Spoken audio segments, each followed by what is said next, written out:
여러분들 잘 나오셨습니다. 이렇게 금요일 밤에 또 오늘은 날씨도 좀 따뜻한 것 같습니다. 어제까지는 공기도 안 좋았는데 여러분들이 또 예배당에 올라온다니까 하나님께서 공기도 깨끗하게 해주셔서 여러분 기분 좋게 올라왔으리라 생각됩니다. 여러분, 이 베드로전서는 이 고난 가운데 있는 성도들에게 상당한 위로와 힘과 격려를 주는 말씀입니다. 그래서 어떻게 보면 이제 개인의 고난의 문제뿐만 아니라 교회가 처한 고난, 나라가 처한 고난 가운데 성도들이 어떻게 신앙생활을 해야 되는 것인가에 대한 문제를 우리에게 알려주고 있는 것이죠. 혹시 여러분들 가운데 신앙생활하는 게 힘듭니까? 또 교회가 어려운 가운데 있다고 생각하십니까? 바로 그때 베드로전서를 깊이 있게 묵상하는 것이죠. 그래서 하나님이 언제나 그의 택한 백성들에게 길을 다 보여주십니다. 이렇게 하면 된다. 그러면 교회는 하나님의 뜻대로 세워지는 것이지요. 우리가 읽는 이 베드로전서도 마찬가지입니다. 여러분, 교회는 어느 시대에나 그 시대 가운데 환영받지 못했습니다. 그래서 참된 교회는 항상 어려움을 당하고 이 세상의 타락한 문화 속에서 교회가 교회다워지려고 할 때 항상 어려움이 찾아오고는 했습니다. 바로 이 베드로 사도가 이 편지를 쓸 때도 그 당대에도 예수님 믿는 것 때문에 상당히 어려움이 있었는데 그 내용이 오늘날을 살아가는 우리에게도 그대로 적용되어진다는 사실에 우리는 놀라지 않을 수가 없지요. 그래서 진리가 되는 겁니다.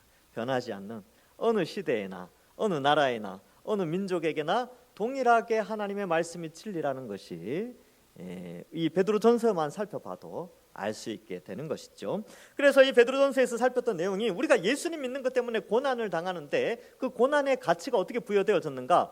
고난이 바로 복받는 길이다라고 말씀을 했죠. 그리고 하나님의 뜻이다. 그리고 그러한 복받는 길이요 하나님의 뜻인 고난의 삶을 그리스도인들이 신앙생활 하는 것 때문에 당하는 고난 있죠. 먹고 살기 위해서 당하는 고난 말고 예수님 믿는 것 때문에 당하는 고난은 바로 예수님의 발자취를 따라가는 것이다 라는 것을 우리 2장과 3장, 4장에서 계속 살펴보고 있는 내용입니다. 그래서 우리가 1장에서 이제 미리 베드로가 설명한 게 있었죠. 우리가 다양한 아주 버라이어티한 고난을 당하는 때 그 고난을 잘 이겨내는 자에게는 나중에 주님 앞에서 칭찬과 영광과 명성과 존귀를 얻게 된다라는 약속의 말씀을 또한 해주게 됩니다. 그래서 베드로전서를 이제 서술하면서 베드로가 하나의 단어를 좀 강조하죠. 3번이나 반복되는 단어인데 바로 나그네입니다. 나그네. 우리가 이 땅에 고난을 받지만 그 고난은 지나가는 것. 그러니까 이 나그네 길을 가듯이 고난도 우리 인생 가운데 지나가는 것으로 묘사하고 있습니다. 보통 고난 당하면 이게 막 죽을 때까지 갈 것 같잖아요, 그죠? 하루를 버티기도 힘들다니까요. 그런데 성경을 보니까 지나가는 거래요. 지나가는 거. 그리고 우리의 인생도 지나가는 인생이고 나그네는 항상 목적지를 바라보고 가죠. 그 목적지는 바로 부활하신 예수님이 우리에게 허락하신 목적지인데 바로 우리도 예수님처럼 부활하여 영생 복락을 누릴 수 있도록 해주신 그 완성될 하나님 나라를 목적지로 하여 걸어가는 나그네와 행인 여행객과 같다라는 것을 살펴보았습니다. 두 가지 비유, 이제 제가 두 가지 비유를 했는데 첫 번째는 이제 유람선 비유, 통통배 비유했었죠. 그래서 세상 사람들은 유람선을 타고 지옥의 목적지를 가지만 우리는 통통배를 타면서 서로 막 불편하기도 하고 막 어렵고 그렇지만 어때요? 목적지는 영생복락 낙원이다. 이것을 살폈고 시소 비유도 했습니다. 시소. 이 시소는 왔다 갔다 하면서 재미가 있지요. 그래서 축복받는 것도 있고 고난 받는 것도 있고 우리 인생 가운데 축복과 고난이 이렇게 반복되면서 신앙생활에 즐거움이 있다라는 비유도 기억하시기 바랍니다. 그리고 지난주에 살폈던 내용은 핵심은 그거였죠. 베드로전서 4장 5절에 그들이 산자와 죽은 자를 심판하기로 예비하신 이에게 사실대로 구하리라 라고 되는데 이 사실대로 구한다라는 것이 장부를 받게 될 것이다 이런 뜻이에요. 그래서 영어 번역에는 하나님께서 이제 장부를 줄 거다. will give 이제 줄 것이다. account to him. account가 이제 장부거든요. 회계장부. 회계장부를 그에게 줄 것이다. 이런 의미죠. 그래서 우리가 나중에 정산할 날이 있다. 하나님 앞에 딱 섰을 때에 우리의 살아온 삶에 대한 정산의 날이 있고 심판받는 자들은 심판받는 대로 그 항목들이 다 그 장부에 기록되어 있어요. 우리가 하나님의 영광을 위해서 살았던 그 모든 상급의 내용들이 그 장부에 다 기록되어져 있는 것이지요. 그래서 하나님 앞에 칭찬과 명성과 존귀를 얻게 된다. 그게 위로가 되는 거죠. 위로. 고난 가운데 인내하고 또 하나님 바라보면서 믿음 생활 끝까지 지켜내는 그에게 하나님이 장구를 펼쳐서 갚아주시는, 페이백 해주시는 날이 있다는 겁니다. 그래서 우리 지난주에 좀 은혜를 많이 받았지요. 오늘 말씀도 이제 그런 내용입니다. 자, 이제 그러면 이러한 고난 가운데 하늘 위로를 받은 우리가 실제적인 교회가 어떻게 살아갈 것인가. 그래서 오늘 본문은요, 교회론과 좀 관련돼 있어요. 교회가 뭐냐? 교회가 어떤 단체냐? 라는 것을 좀 가르쳐주고 있습니다. 7절에 보면 만물의 마지막이 가까워왔으니 이렇게 돼 있죠. 만물의 마지막이라는 것은 이 마지막 때는요, 하나님 나라의 도래와 같은 의미입니다. 그래서 복음서에는 회개하라 천국이 가까워왔느니라 라고 세례 요한도 말하고 예수님도 말했어요. 이 가까이 왔다라는 단어가 이미 시작되었다, 그러나 아직 완성되지 않았다라는 의미를 가지고 있습니다. 그래서 마지막 때가 이미 시작됐어요. 그리스도의 초림으로부터 마지막 때가 시작되었고 종말이 시작되었죠. 종말의 완성은 예수님의 재림으로 말미암아 끝나게 되고 그때 하나님 나라가 완성되어지죠. 그래서 예수님이 오심으로 종말이 시작되고 하나님 나라가 이 땅에 이미 임했지만 그러나 아직 완성되지 않은, 가까이 왔다라고 표현을 한다는 것이지요. 그래서 여러분, 우리는 종말의 사이의 기간을 살아갑니다. 종말의 기간. 종말은 한 시점이 아니라 초림과 재림 사이의 기간을 종말이라고 말씀을 드렸습니다. 자, 만물의 마지막이 가까이 왔죠. 이미 임하였고 그러나 아직 완성되진 않았지만 귀신들은 쫓겨나고 병든 자는 고침을 받고 이 많은 열방들이, 타 민족들이 다 예수님을 믿어 하나님의 백성이 되는 그 마지막 때가 시작되었으니 그러므로 너희는 어떻게 하라고요? 정신을 차리래요. 정신. 오셨으니까 정신 차려야죠. 오늘 이번 피곤하시죠? 예, 피곤하시지만 정신을 차리고 한번 봅시다. 정신을 차리고라고 되어 있는데 이 단어가 신약 성경에 한 6번 정도 나오는데 이 단어의 뜻은 건전한 마음, 온전하고 신중한 마음, 이런 뜻이래요. 그래서 이 시대에 타락하고 세속적인 그런 마음이 아니라 그리스도를 닮은 건전한 마음, 윤리를 생각하고 바른 것을 생각할 줄 아는 건전한 마음을 가지는 것을 의미하죠. 그래서 세상의 마음이 뺏기는 것이 아니라 성경을 통하여 우리의 마음을 좀 이렇게 부드럽게 가져가는 것이죠. 그래서 이 정신을 차리고라는 단어를 제가 헬라어 사전을 찾아보니까 재밌는 표현이 나와요. 거기 서술로 해놓은 표현이 나와서 제가 읽어드릴게요. 들어보세요. 정신을 차리고라는 단어는 종말론적 광란에 빠지지 말고 절제하는 신앙을 유지하고 기도하고 사랑하는 것을 의미한다, 이렇게 적어놨어요. 그게 정신 차리는 거래요. 그래서 이거 이제 해석을 해놓은 거죠. 이 헬라어 사전을 펴낸 우리 믿음의 선배들이 이 단어를 볼 때는 이렇게 해석하는 것이 좀 더 의미가 있다라고 해서 써놓은 사전에 그렇게 돼 있어요. 종말론적 광란이 뭡니까? 마지막 때가 됐으니까 마음대로 살자, 이런 거겠죠. 근데 그런데 빠지지 않고 어때요? 올바른 신앙을 가질 수 있도록 하는 것입니다. 두 번째 보시면 근신하여라고 나오죠. 이 근신하여 역시 이 단어가 재미있는 단어인데 이 단어는 술에 취하지 않는 상태를 의미합니다. 그러니까 분별력을 가진 상태죠. 그러니까 우리가 만물의 마지막에 딱 가까이 왔으니까 정신 차리고 건전한 마음을 가지고 분별을 하라는 거예요. 분별을. 좌로 우로 막 흔들리거나 비틀거리지 말고 정신 똑바로 차리고 무엇이 옳고 그른지를 분별하면서 살아야 된다는 것이죠. 여러분, 이 시대는요, 옳고 그름의 시대로 살아가지 않아요. 대부분의 사람들이 좋고 나쁨으로 살아가요. 내가 좋으면 옳다고 생각하는 거죠. 그렇게 살아간다니까요. 근데 그리스도인들은 옳고 그름을 판단해야 되죠. 그래서 옳다라고 판단되어지는 대로 살아가는 것이 근신하다, 술 취하지 않는 상태, 정신이 올바르게 판단하는 상태를 의미합니다. 근데 이 정신을 차리고 근신하여 라는 단어 다음에 전치사가 하나 나와요. 뭐냐 하면 향하여라는 전치사가 나옵니다. 근데 무엇을 향하여 되어 있냐 하면 그 뒤에 보면 기도하라라고 되어 있죠. 그래서 원어에는 보면 이렇게 되어 있어요. 너희가 정신 차리고 근신해서 기도를 향해 나가야 된다, 이런 뜻이에요. 그래서 이제 뭘 향하여, 영어에는 into라고 되어 있습니다. into 뭐 이렇게 이제 기도 프레임 뭐 이렇게 되어 있는데 원어에도 그렇게 되어 있어요. 원어에 보면 너희가 정신을 차리고 근신하여서 기도를 향해서 나가야 된다, 이렇게 표현하고 있다는 거죠. 그래서 여러분도 오늘 저녁에 이 시간에 오신 이유가 바로 우리가 마지막 때에 교회 공동체가 어떠한 방향성을 가지고 가냐 하면 바로 기도를 해야 된다는 것이죠. 그래서 여기 너희라는 표현을 썼죠. 너희 3인칭 복수입니다. 교회 공동체를 의미하죠. 교회 공동체는 마지막 때가 가까이 왔으니까 기도를 향하여 가되 정신 똑바로 차리고 분별력을 가지고 기도를 해야 된다라는 것입니다. 그래서 이 근신하다라는 단어에 지각이 발달하여 분별하는 것, 이런 의미가 포함되어 있습니다. 그러니까 기도를 하는데 멍하게 기도하는 게 아니고, 그죠? 지각을 사용해서 조리 있게 명석하게 기도를 하는 것이죠. 그래서 기도의 내용도 명확해야 돼요.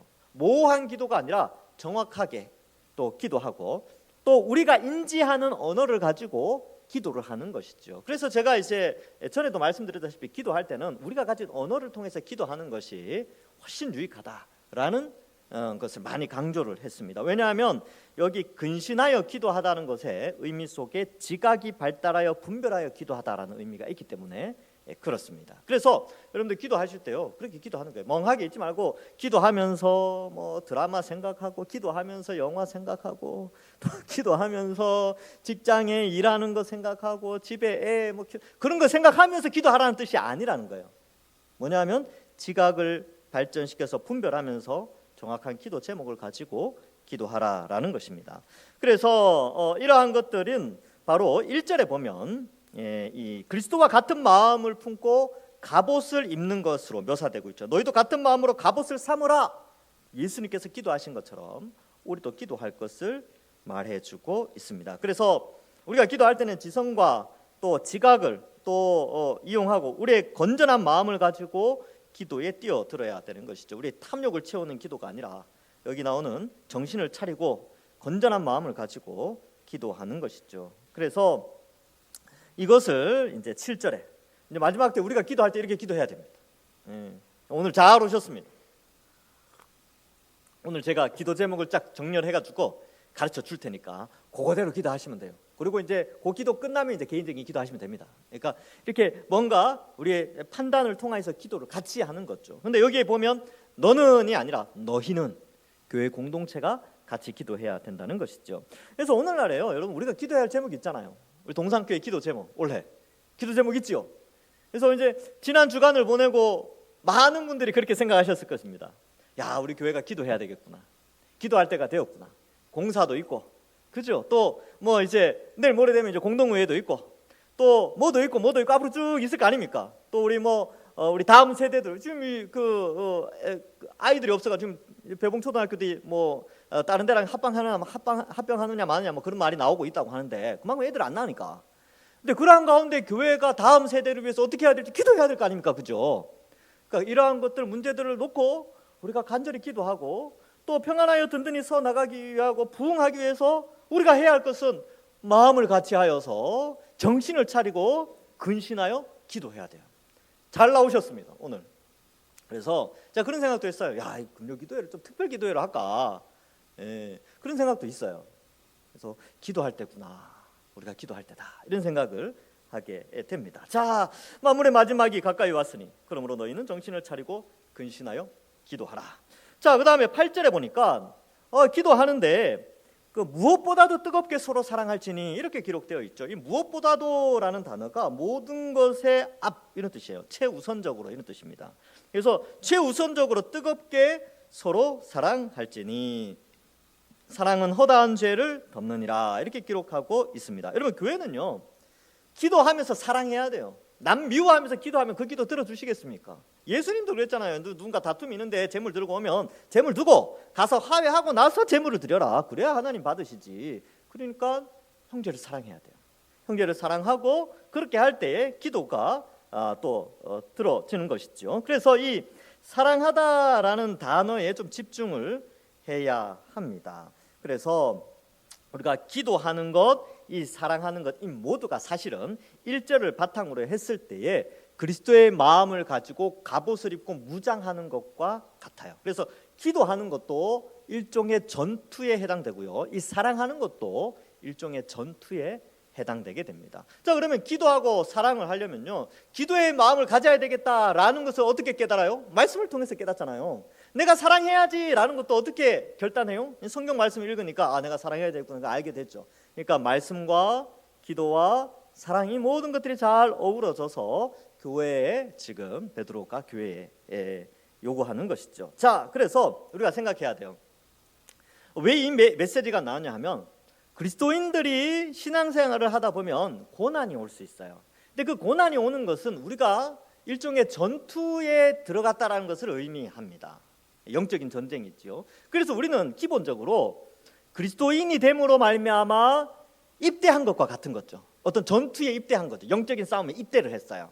그리고 그 입대함과 동시에 영적 전투 앞에 고난을 당하는 그런 일이 발생하게 됩니다. 그래서 디모데후서 2장 3절에 너는 그리스도 예수의 좋은 병사로 나와 함께 고난을 받으라. 그리스도의 병사로 들어갔기 때문에 이제 고난을 함께 받는 거예요. 이게 이제 자연스럽게 표현하는 것이죠. 그리고 에베소서 6장 17절과 18절에 보면 이 우리의 영적 전투에 대해서 설명하는데 구원의 투구와 성령의 검 곧 하나님의 말씀을 가지라. 모든 기도와 간구를 하되 항상 성령 안에서 기도하고 이를 위하여 깨어 구하기를 항상 힘쓰며 여러 성도들을 위하여 구하라. 기도를 굉장히 강조하고 있죠. 그러니까 지금 이 베드로 전서의 배경이 뭐라고 그랬죠? 고난이잖아요, 고난. 근데 이 고난은 전투하는 거라니까요. 그리스도의 군사가 되었기 때문에 이 세속 사회 속에서 전투하면서 살아가는데 그 전투함에 있어서 이 기도가 반드시 있어야 된다는 것입니다. 그런데 그 기도를 할 때는 정신을 차리고 근신하여 기도를 향해서 가야 되는 것이죠. 군인이 졸면 안 됐죠. 보초 쓸 때 마찬가지로 깨어 기도하게 되는 것입니다. 자, 그러한 가운데 이제 뜨겁게 사랑하게 되는데, 그럼 이 사랑은 어떤 의미가 있냐면 일종의 전우회와 같은 겁니다. 전우회. 같은 고난에 있기 때문에 더 애틋하게 정이 쌓여지는 것이죠. 그래서 여러분 이런 경우가 있어요. 군대에도 뭐 유격 훈련을 하고 그러면 되게 힘들거든요. 목사님 유격 뛰어보셨습니까? 저는 못 뛰어봤어요. 저는 들었어요. 근데 너무 힘들대요. 너무 힘든데 유격을 뛰고 나면요 되게 친해진대요. 왜 친해지냐면 같이 고생해가지고. 그래서 갔다 와가지고 뭐 고생한 이야기 막 하지 않습니까? 그러면서 이제 정이 쌓이는 거죠. 근데 또 한 부류는 어떤 부류가 있냐면 유격을 하면서 막 또 싸워.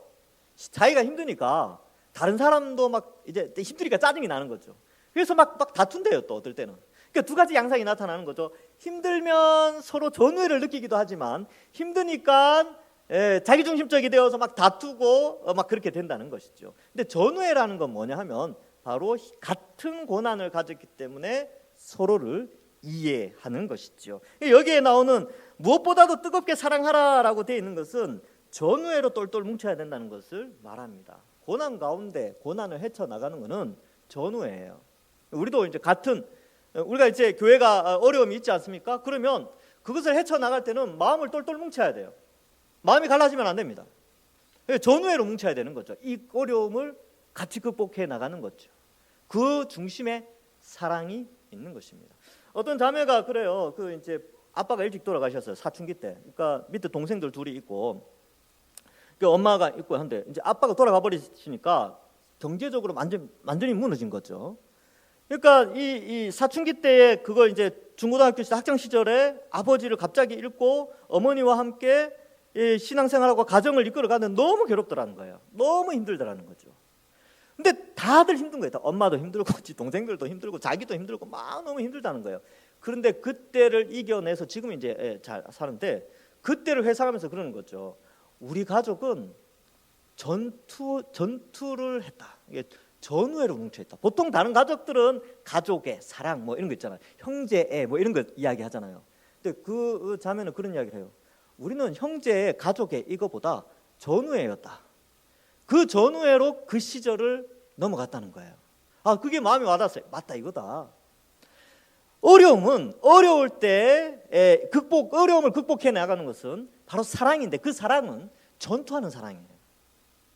그 전우애로 뭉쳐질 때에 그 고난을 이겨 나갈 수 있습니다. 그때 만약에 그죠, 엄마 핑계 대고 뭐 동생들 핑계 대고 동생들은 또 뭐 누나 형 핑계 대고 막 그렇게 살아가 보죠. 그 가정이 깨지죠. 근데 그렇게 어려울 때 서로 이해하는 거예요. 그래서 그 다음 절에 보면 어떻게 돼요? 그 다음 구분에 9절에 보면 사랑은 허다한 뭐를 덮는다고요? 죄를 덮어요. 사랑의 마음이 있으면 상대방의 단점이나 허물을 덮어버린다니까요. 그게 전우예요. 전우에 그렇게 밉던 놈이 같이 고생하고 나니까 그 밉던 게 생각이 안 나. 같이 고생해가 정이 들어버린 거야. 그게 전우예요. 우리도 마찬가지죠. 여러분 신앙생활 하면서 미운 사람 있지요. 그냥 보기만 해도 싫은 사람이 있을 거예요. 예, 있을 수 있어요. 예, 그럴 수 있습니다. 예, 우리 연약하니까. 우리 인간이라 참 연약하죠. 그런데 고난 가운데 기도하고 말씀에 순종해서 허다한 허물도 덮어줄 수 있는 사랑이 있다면 그 공동체는 그 고난을 이겨나갈 수 있어요. 예, 그걸 이제 말씀해주고 있는 거죠. 여러분 이 당시에는요 죽음과 관련되어 있는 고난이에요. 죽음. 예수 믿다가 잡혀가서 죽고 감옥에 갇히고 이런 상황이라니까요. 그럴 때에 여러분 성도들이 얼마나 연약해져 있을까요? 어떻게 불평하겠습니까? 나 이제 예수 안 믿을래. 나 이제 당분간 예수 안 믿어. 예수 믿어봤자 감옥 가는데 뭐. 그리고 예수 안 믿으려고 그러고 죄를 짓잖아요. 배교하잖아요. 그럴 때 어때요? 그러한 연약함들을 덮어주면서 끝까지 붙드는 격려함이 필요하다는 것이죠. 그게 바로 허다한 죄를 덮어주는 사랑입니다. 사랑이 고난을 이기게 합니다. 돈이 고난을 이기게 하지 않습니다. 바로 사랑이 고난을 이기게 합니다. 자, 그래서 이 사랑하는 것을 말하고 있죠. 이게 바로 첫 번째 사랑의 모습입니다. 사랑은 죄를 덮어줘요. 자, 다음으로 또 살펴보면 그래서 여러분 이 교회는요 사랑이 없으면 마귀가 틈타요. 에베소서 4장 27절에 마귀에게 틈을 주지 말라 이렇게 돼 있죠. 그래서 남 원망하고 미워하고 그러면 그때 마귀가 틈을 탑니다. 쪼개고 갈라지고 막 그렇게 되는 거예요. 바로 이 틈으로 이게 돌에 틈이 생기면 어떻게 해요? 갈라지잖아요. 마귀가 이 틈을 이용해서 교회를 갈라놓을 수 있습니다. 이때에 뜨겁게 사랑해야 돼요. 뜨겁게. 자, 그래서 교회가 고난 가운데 정신 안 차리고 근신하지 않고 기도하지 않으면 사랑이 없어지고 그로 말미암아 틈을 주게 되고 갈라지는데 대신에 이럴 때 오히려 서로의 허물을 덮어주고 서로 뜨겁게 사랑하며 전우애를 나타내고 근신하고 정신 차리고 기도하면 고난을 이겨나가고 그러한 모습을 통하여 하나님의 칭찬과 명성과 영광을 그 교회에 그 축복을 부어주는 것이죠. 그래서 평안하여 든든히 서가고 부흥하는 교회가 되는 것입니다. 자, 그래서 여러분 마음속에 더 사랑해야지. 약하죠. 연약한 자들이 있죠. 아마 저 때문에 시험 드신 분들도 있을 겁니다. 예, 제가 뭐 완벽하겠습니까? 그렇죠. 여러분들이 기대하는 그런 목사상이 아닐 수도 있어요. 예, X세대 아닙니까? 그렇죠. 여러분 나중에 저 지나가면 MZ세대가 담임 목사가 된다니까요. 그럼 더 심해요. 이상해요. 예, 아마 많이 실망하실 겁니다. 그런데 허다한 허물은 사랑으로 덮어줄 수 있습니다. 저희 부족함도 덮어주셔야 되죠. 덮어주시면 감사하죠. 저도 마찬가지예요. 저도 말씀을 연구하고 말씀대로 목회를 하다 보면 어떤 분들은 참 어떤 허물이 드러나고 연약한 모습도 드러나죠. 그런데 제가 늘 제 마음속에 있는 것은 그래도 내 양이다. 내게 맡겨준 양이다. 내가 사랑해야 되고 보살펴야 되는 양이다. 이런 생각을 늘 가지고 있어요. 그 양이잖아요. 양. 내게 맡겨둔 거니까. 사랑하고 이해하고 덮어주고 또 말씀으로 또 하고 뜨겁게 사랑하니까 좋은 꼴 먹이려고 막 그죠. 말씀 연구 얼마나 하겠습니까? 어떨 때는 잠도 제대로 못 자고요. 밤 늦게까지 있기도 합니다. 말씀 연구한다고.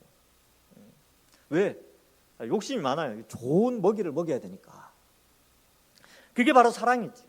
사랑. 그래서 허물은 있지만 한번 덮어줍시다. 저나 여러분들의 허물 같이 덮어줍시다. 이걸 덮어줄 때 사랑으로 연합할 때 그때 부흥이 일어나지 않겠습니까? 자, 그래서 뜨겁게 서로 사랑한다. 허다한 죄를 덮는다. 이게 사랑의 첫 번째 모습이고요. 두 번째, 서로 대접하기를 원망 없이 하고 이렇게 되어 있죠. 이 대접하다라는 것은 굉장히 중요한 부분입니다. 이 대접한다는 것은 손님을 대접한다는 것과 연결되어져 있는데 이 대접하는 것을 통하여 이 당대의 교회 공동체가 대사회적인 역할을 감당해내는 거예요. 그러니까 이 대접하는 게 뭐냐면 교회가 예수님 믿는 자들 믿지 않는 자들에게 도움의 손길을 베풀어 주는 것을 의미해요.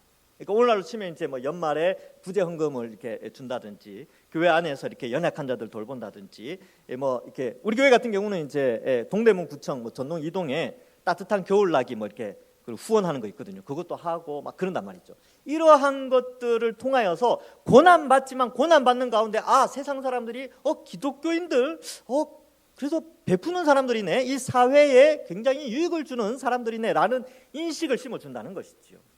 그런 관점에서 고난받고 있지만 오히려 선을 베푸는 그러한 모습을 드러내게 되고, 두 번째로는 이런 이제 그 당시의 시대적 배경이 있고, 두 번째로는 대접한다라는 것의 의미가 내 것을 희생하여서 시간이나 물질을 희생하여서 대접하는 것이 하나님께 영광을 돌리는 것으로 묘사되고 있습니다. 히브리서 13장 2절에 손님 대접하기를 잊지 말라, 이로써 부지 중에 천사들을 대접한 이들이 있었느니라. 선한 영향력이 있죠.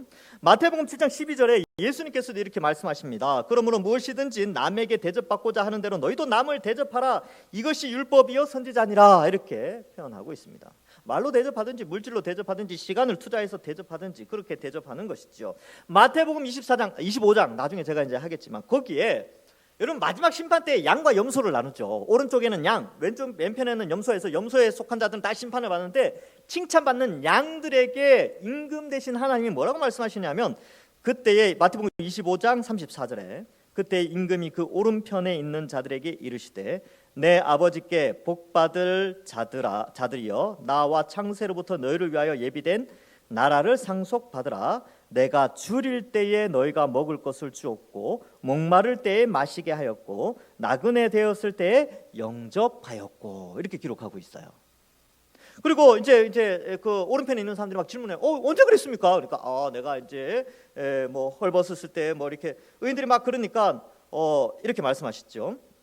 40절에 25장 40절에 임금이 대답하여 이르시되 내가 진실로 너희에게 이르노니 너희가 여기 내 형제 중에 지극히 작은 자 하나에게 한 것이 곧 내게 한 것이니라 하시고, 이렇게 기록하고 있어요. 그러니까 우리 교회 성도들을 대접하고 대사회적으로 대접하는 그 모든 것 하나님께서 다 기억하십니다. 특별히 성도들 안에 서로 대접하고 서로 배려하고 서로 냉수한 것도 하나님이 회계장부에 다 기록하신다는 것이죠. 그래서 이러한 것들로 서로 대접하라는 것입니다. 왜 그러냐면요, 여러분 고난이 닥치고 2000년 전을 생각해 보세요.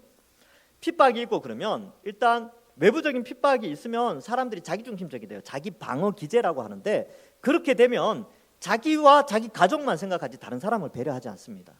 그런데 그러한 악한 상황 속, 열악한 상황 속에서 남에게 성도들을 생각하고 배려하고 이렇게 대접하고, 이 모든 것이 하나님이 보시기에는 너무나 아름다운 사랑의 모습이라는 것이죠. 뜨겁게 사랑하는 두 번째 모습이 대접하는 거예요. 첫 번째는 뭐예요? 허다한 죄를 용서하는 것. 두 번째로는 대접하는 것. 남의 상황을 이해하면서 어떻게 했었는지 잘 대접하려고 노력하는 것. 여기에는 갑과 을의 관계가 없어요. 여기에는 섬김의 관계만 있습니다. 그래서 저도 그렇습니다. 저도 이걸 적용하려고 많이 노력하고, 부교육자들이 있는데 최대한 잘해주려고 항상 그런 생각해요. 갑과 을의 관계가 아니다. 우린 동력의 관계고 어쨌든 잘해주려고 노력은 합니다. 뭐 물어는 봐야 되겠죠. 잘해주고 있는 거 아니에요. 물어는 봐야 되겠지만 어쨌든 잘해주려고 최대한 잘해주려고 노력해요. 왜요? 저도 대접을 해야 되니까. 제가 여러분들 대접한다 그러면 막 부담스럽잖아요. 부담스러워하시더라고요. 근데 이제 제가 대접할 사람들은 저 나그네 같은 저 사람들 이따가 가시니까 저만큼 오래 있진 않잖아요. 그래서 제가 늘 나그네다 생각하고 항상 잘 대접하려고 노력을 많이 합니다. 왜요? 하나님 다 알고 계시니까. 하늘 장부에, 제 장부에 기록해 놓겠죠. 하여튼 그러한 마음을 가지고 살아가는 것이죠. 그래서 여러분 이 디모데 뭐 오늘 이야기는 안 하겠지만 디모데 후서나 이런 데 보면요, 감독의 자격 중에 나그네 대접이 있어요. 나그네 대접을 잘하고 이렇게 돼 있어요. 자, 그래서 이게 두 번째 사랑의 방법이고, 세 번째 사랑의 방법은 10절에 나옵니다. 각각 은사를 받은 대로 하나님의 여러 가지 은혜를 맡은 선한 청지기 같이 서로 봉사하라. 뜨겁게 사랑하는 세 번째는 뭐냐면 서로 봉사하는 거예요. 혼자 봉사하는 거 말고 서로라고 돼 있죠. 상호간에 봉사하는 것이 뜨겁게 사랑하는 것입니다. 그래서 교회는 봉사가 굉장히 중요해요. 사랑을 표현하는 방식이죠.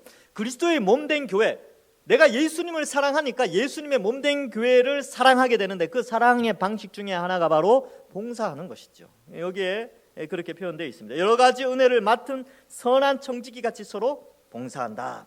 그래서 여기 재밌는 표현이 나오죠. 청지기라는 표현이 나와요. 왜 이 표현이 나냐면 은사가 맡겨졌다는 겁니다. 그러니까 주어진 거죠. 여러분 이런 거 생각해 봅시다. 한 200년 전에 조선시대 생각해 봅시다. 조선시대에 이제 정승마님이 이렇게 마당에서 이렇게 딱 보는데 마당새가 막 무거운 짐을 들고 막 이제 광에다가 이제 쌀가마니 한 40kg, 80kg 이런 것들 막 너무 힘들어 보이는 거죠. 그래서 대감마님이 시장 가서 보니까 최신 아이템 지게가 나온 거야. 막 스프링도 달려 있고. 그러면 80kg짜리 가마니를 얹어도 실제로 느끼는 건 한 40kg밖에 안 되는 그런 지게가 있는 거죠. 그래서 그 마당새를 생각해가지고 그 지게를 사왔어요. 그래서 어때요? 그 지게의 주인은 누구예요? 주인 마님이죠, 그죠? 근데 주인 마님이 그거를 마당새에게 딱 준 거죠. 그럼 마당새가 어때야 됩니까? 그걸 이용해서 짐을 나르면 되는 거예요. 이게 맡겨진 거죠. 청지기의 역할을 하는 거죠. 이 지게를 통하여 주인이 나에게 이런 일을 하라고, 더 쉽게 하라고 이런 걸 주셨구나 하고 잘 사용하면 돼요. 그런데 그 마당새가 그걸 보고 우와 이거 비싼 거네 하고 집에 딱 모셔다 놓는 거야. 자기 방에. 사용을 안 해. 그럼 어떻게 될까요? 일 잘 못하겠죠, 그죠? 일 잘 못해요. 그러니까 이 마찬가지로 하나님 우리에게 주시는 은사들이 있단 말이죠. 우리들이 잘할 수 있는 것들이 있어요. 그리고 안 해서 그렇지 하면 잘하는 것들이 있다는 거죠. 그런 것들이 은사예요. 현재 나에게 주어진 내가 할 수 있는 것들이 은사가 됩니다.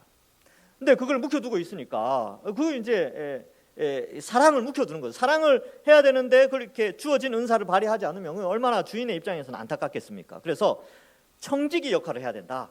주어진 은사가 선물임을 알고, 이렇게 은사라는 단어가 카리스마입니다. 카리스마. 근데 카리스가 뭐냐 하면 은혜예요. 은혜가 무슨 뜻이라 그랬습니까? 자격이 없음에도 불구하고 거저 주시는 선물이라 그랬죠.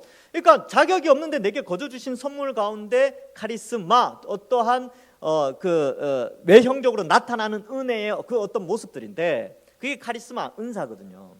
그래서 그거를 나타내는 것이 바로 사랑의 표현이다. 우리는 어떤 카리스마가 있습니까? 우리는 주의 몸된 교회를 위해서 어떤 카리스마로 섬길 수 있겠습니까? 그래서 이러한 것들을 생각해 볼 때에 바로 우리가 사랑은 은사를 통하여 봉사하는 거다. 은사가 없는 사람은 없지 않습니다. 다 은사가 있어요. 그래서 성경에 보면 은사의 종류들이 굉장히 많이 나오죠. 그래서 손대접하고 뭐 또 이렇게 섬기고 이끌어주고 또 청소, 뭐 또 다양해요. 또 운전 잘하시는 분들도 있고 뭐 청소 잘하시는 분들도 있고 또 음식 잘하시는 분들도 있고 또 어떤 분들은 리더를 또 잘해요. 또 어떤 분들은 또 이게 재정이 수가 아주 빠르신 분들도 있고 막 그래요.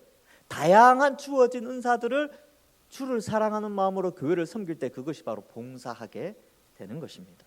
그 위치에 적절하게 배치가 되어지는 것이죠. 11절은 10절의 보충 설명인데 만일 누가 말하려면 하나님의 말씀을 하는 것 같이 하고 누가 봉사하려면 하나님이 공급하시는 힘으로 하는 것 같이 하라. 이제 섬기는 건데 두 개의 봉사 형태를 설명합니다. 말씀으로 섬기는 것과 하나님이 주시는 힘, 뭐 여러 가지 재능, 뭐 이런 것들을 통하여 섬기는 것인데 말이 좀 어렵게 되어 있는데 쉬운 성경에 이렇게 기록되어 있습니다. 쉬운 성경에 보니까 말씀을 전하는 사람은 하나님의 말씀만 전하는 사람이 되고 봉사하는 사람은 하나님이 주시는 힘으로 남을 도우십시오. 이게 중요한데 말씀을 전한다고 하면서 딴 거 전하면 안 된다는 거예요. 그래서 말씀 전한다라고 하면서 교회 안에서 말씀 전하는 사람은 목사와 교사죠. 말씀 전한다라고 하는데 뭐 수학을 가르친다든지 제가 여러분들에게 말씀 전합니다 하고 모여가지고 이제 뭐 그죠 뭐 다른 거 막 가르친다든지 뭐 주식 투자하는 방법, 부동산 투자 제가 그런 거 가르칠 수는 없잖아요, 그죠? 말씀을 가르치는 자는 말씀만 가르치라는 것이죠. 그래서 교사들도 마찬가지로 애들 불러놓고 어제 본 영화 이야기 한다든지 그러면 안 돼요. 성경 가르쳐 오늘 가르쳐야 될 성경을 가르쳐야 됐죠. 그리고 봉사하는 사람들은 주께서 공급하시는 힘으로 내가 뭔가를 봉사하는 것은 내 능력, 내 힘이 아니라 주님이 주신 것이다. 주님이 주신 재능이다. 이렇게 생각하고 봉사하라는 겁니다. 그렇게 해야 교만하지 않아요. 그렇죠?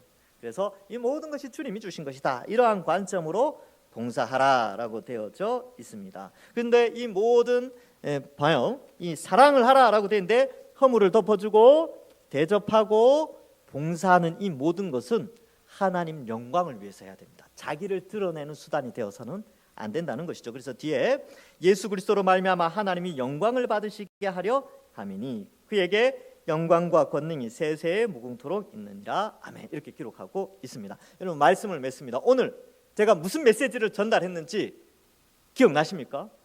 4가지를 잘 생각하십니다. 첫 번째는 기도죠. 정신 차리고 근신하여 기도를 향하여 우리가 함께 우리 교회가 이 일을 감당해야 됩니다. 근데 그 기도라는 큰 틀 안에서 사랑을 해야 되는데 그 사랑은 3가지로 설명했어요. 죄를 덮는다, 대접한다, 그리고 봉사한다. 그런데 오늘 설교 제목이 뭡니까? 기도 반지, 사랑 보석이었죠. 첫 번째 사진을 보여드리겠습니다. 저희 집에 있는 건 아닙니다. 인터넷에서 사진 갖고 왔습니다. 저기 이제 반지가 있고 반지 링이 있죠. 링이 있고 그 위에 보석 3개가 이제 다이아몬드 3개가 박혀져 있습니다. 근데 이제 제가 이제 왜 이 그림을 가져왔냐면 오늘 설교를 좀 잘 기억하라고 너무나 중요하니까 이걸 어떻게 좀 각인시킬 수 있는 이미지화해서 각인시킬 수 있는 방법이 없을까 해서 이 방법을 쓴 거예요. 자, 그 다음 사진 보시면 링은 기도예요. 기도는 항상 해야 되죠. 링은 항상 돌아가잖아요. 항상 기도를 해야 돼요. 항상 뱅글뱅글 돌면 계속 기도의 삶을 살고 그 기도의 삶 위에 우리를 빛나게 하는 사랑의 모습이 다른 사람의 허물을 덮어주는 거예요. 용서해 주는 거예요. 이 보석이 하나 박혀 있고 두 번째로는 내가 가진 시간과 돈과 재능을 바쳐서 남을 대접하는, 그래서 하늘 장부에 기록하는 거죠. 그러나 대접함의 보석이 가운데 있고요. 그다음에 3번째 보석은 뭐냐 하면 바로 봉사하는 보석이 다이아몬드 가격에 탁 박혀 있는 거예요. 여러분 보기만 해도 비싸 보이죠. 제가 검색하다 보니까 비싸더라고요. 저게 진짜 다이아몬드면 얼마나 비쌀까요? 근데 여러분 이 반지를 진짜 가지고 있는 사람들은 값으로 매길 수 없을 만큼 하나님 나라의 엄청난 칭찬과 명성과 존귀, 하나님이 준비한 창고에 가득 채우는 부귀영화가 하나님 나라에서 엄청난 명예를 얻게 되는 것입니다. 여러분 반지 왜 끼세요? 자랑하려고 끼잖아요. 명예 때문에. 이 땅에서도 저런 반지 하나 가지고 그런데 하나님 나라에서 저런 진짜 기도의 반지, 사랑의 보석들을 주렁주렁 달고 있으면 얼마나 멋있습니까? 비유예요. 비유로. 그러니까 우리도 오늘 말씀을 생각하면서 늘 기도하면서 이 사랑의 보석들을 다 가지시고, 정말 우리 동산교회가 이 아름다운 반지를 다 가지고 있으면서 하나님 앞에 고난 가운데 칭찬받는 교회로 든든히 세워지기를 주님의 이름으로 간절히 축원합니다. 기도하겠습니다. 하나님 아버지, 은혜를 감사합니다. 인생을 살아가면서 예수님 믿는 것 때문에, 주의 몸된 교회를 섬기는 것 때문에 때로는 어려움도 있고 고난도 있습니다. 이러할 때에 우리가 그리스도의 마음을 품고 무장하여 정신을 차리고 근신하여 기도하며 이 고난의 때를 잘 이겨나가게 하시고, 또한 서로 뜨겁게 전우애를 가지고 사랑하게 하시며 다른 사람의 허물은 덮어주고 또 오히려 내가 가진 것으로 대접하며 또한 주의 몸된 교회를 위하여 봉사하는 아름다운 신앙인으로 우리가 세워지게 하여 주옵소서. 그리하여 평안하여 든든히 서가고 부흥하는 우리 동산교회 될 수 있도록 축복하여 주옵소서. 감사드리오며 예수님의 이름으로 기도하옵나이다. 아멘.